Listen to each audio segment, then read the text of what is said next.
Race 14 at the Darwin Triple Crown saw Brock Feeney and Shane Van Gisbergen finish positions 1 and 2 respectively after a hard-fought race with many exciting battles and many grueling challenges that we've begun to see across the whole Gen 3.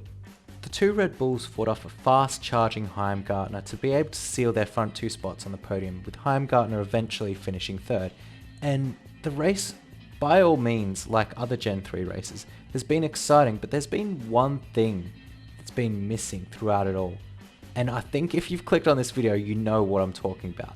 As the field begun to sort of take their mandatory pit stops and the field shook out like it should, if you looked down the order, and I mean fairly down the order, you'd notice that there was no Mustangs fighting for decent positions, with Percat being the first Mustang in P10. The first time that the top 9 positions have been locked out in supercars, and only the second time in Australian Touring Car Championship history. I mean, the last time this even happened, Peter Brock was still racing. It was at Calder Park. I mean, courtesy of V8 Sleuth, here's some photos from the last time it actually happened. The photos are in black and white. However, there's been a lot of news about parity, especially with the parity trigger now being hit and so much going on in the sport. Before we get too deep into it, let's cover our bases and just discuss what parity is.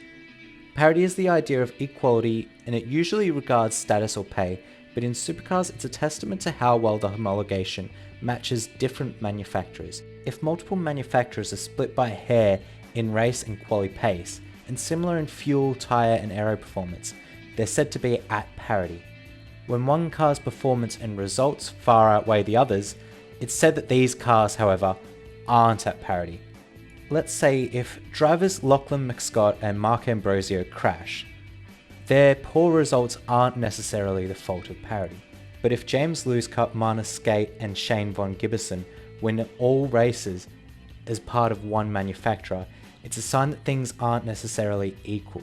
Now obviously those names have nothing to do with the actual drivers, but it's a simple rundown of the problem, and it's the problem that we're facing in supercars currently.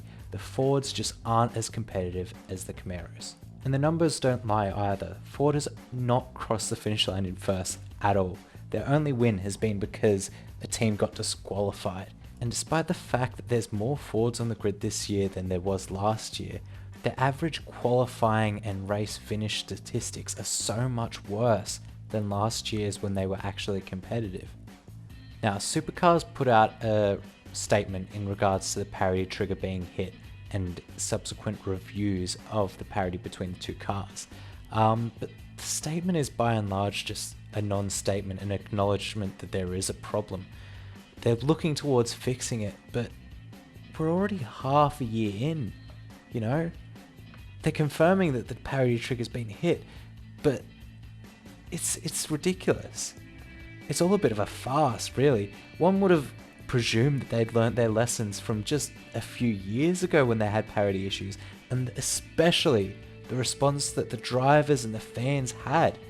It's ridiculous that they were going through it all again, especially like I'm a Brown and Kostecki fan, and I'm annoyed about it too. It waters down the strength of the wins when half the grid just can't compete. I've been a Holden fan my whole life, and it's still annoying to me, you know? And especially, we had the delays over COVID. These cars have been delayed for 2 years. They've had so much time to develop them. It's ridiculous to me that they still have to develop them more to be equal. I mean, you'd be forgiven for thinking that they'd be, you know, right from the outset. I mean, it sucks. And I'm not saying that, you know, we should have expected more. But, I mean, come on. It's not the first time.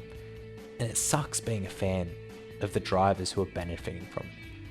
I can't imagine what it feels like if you're a Ford fan right now, just seeing week after week, just poor performances that you know that the drivers can't do anything about. And it makes it worse when there's people like Roland Dane, people like Barry Ryan, people like Jamie Whincup, who, of course, they benefit from this, right?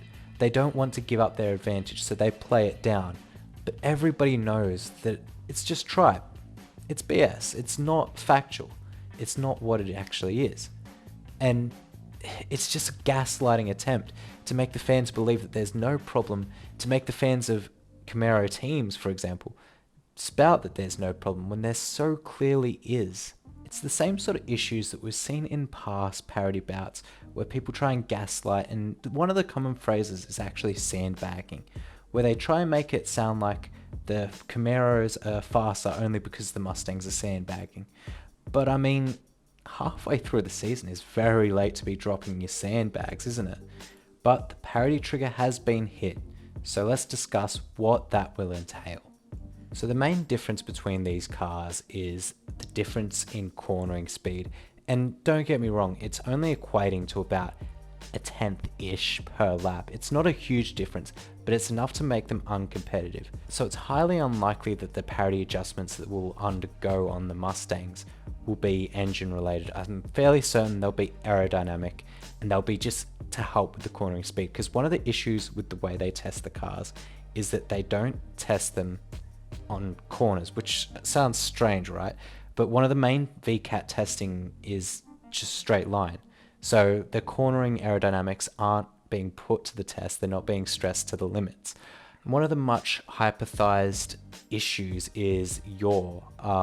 Now this is sort of branching into outside of my expertise, but they also don't test on that. So however, whatever changes are made to the Mustang, I don't think they'll be fairly visible, and I think we'll only see them when Larko gets underneath the car, gets inside the car, and shows us what's actually different, which I can't wait to see. It'll help explain things a lot better than I can. He's an expert at what he talks about. To put it simply, it's likely that all the Mustangs will have some small aerodynamic change to make them more competitive at Townsville this weekend. And don't get me wrong, it is only a small margin. These cars, the whole field, is closer than it ever has been. And the results aren't necessarily because of crashes. It's clear that there is a small problem, and it just requires a little bit more of a fix. And I'm really excited to see these cars all battling together again. It's been such an exciting season for racing. These cars, they just go so well together, and it's a controversial topic. You see it on Twitter. I know the comment section is going to be a little bit dicey, but we needed to talk about it, and I'm glad that it's being fixed. I just hope, I pray and hope that it doesn't get brought up for the rest of the season and we don't have to hear the word parody ever again. Anyway, that's the video. Thank you all for watching. I hope you enjoyed that, and I hope you enjoyed me ranting about parody. There will be another video hopefully releasing in a few days just about the Townsville race and what to expect. But thank you all for watching. I'll catch you guys next time.